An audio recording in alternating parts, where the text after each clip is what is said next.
Iyak na naman ang PBA sa sinabi ni Kevin Kembao tungkol sa kanyang KBL team at Carl Tamayo ay pinaglaban ang kanyang KBL team kontra sa mga kupunan sa bilig ng Japan. Yan ang ating mga pag-uusapan para sa video natin na ito. So natapos na nga ang 2025-2026 season ng KBL ng Korea kung saan ay nakuha ng team ng ating kababayan na si Will Navarro na KCC Aggies ang kampyonato para sa recent season na ito. Tinalo nga nila ang kupunan ng ating kababayan na si Kevin Kembao na Sonoy Sky Gunners.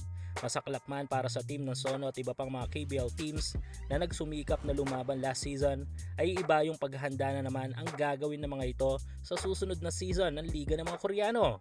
At sa paghahandang ito ay kasama na ang pagpapalakas at pag-upgrade ng kani-kanilang mga tangan ng mga malalaro tulad ng paghahanap o pag-scout ng kanilang mga imports. Pero di tulad ng mga international imports na halos lahat ay napalitan, ay may ilang mga KBL teams na gustong i-keep ang kanilang mga Asian imports. Tulad na lang ng dalawa nating kababayan na sina Kevin Kembao at Carl Tamayo.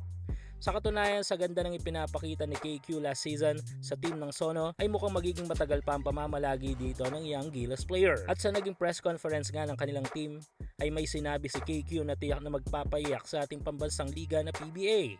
Ayon kay KQ ay gusto raw nitong lumaro habang buhay sa kupunan ng Sono. Yeah, I want to play in Sono for life.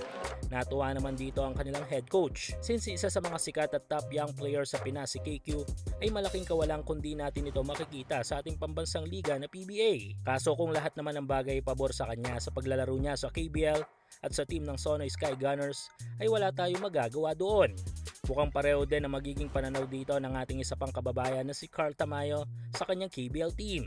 Dahil walang planong bitawan ng team ng LG Sakers si Tamayo. Sa katunayan ay inilaban nila ito kontra sa mga teams offers ng mga B1, B2 teams sa Japan B-League.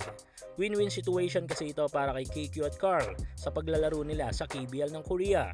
Aside sa mataas na development ay malaki din ang kanilang salary dito. Kaya ang tanong na nga lang dito, paano nga naman sila alis sa KBL ng Korea at lilipat sa PBA, hindi ba?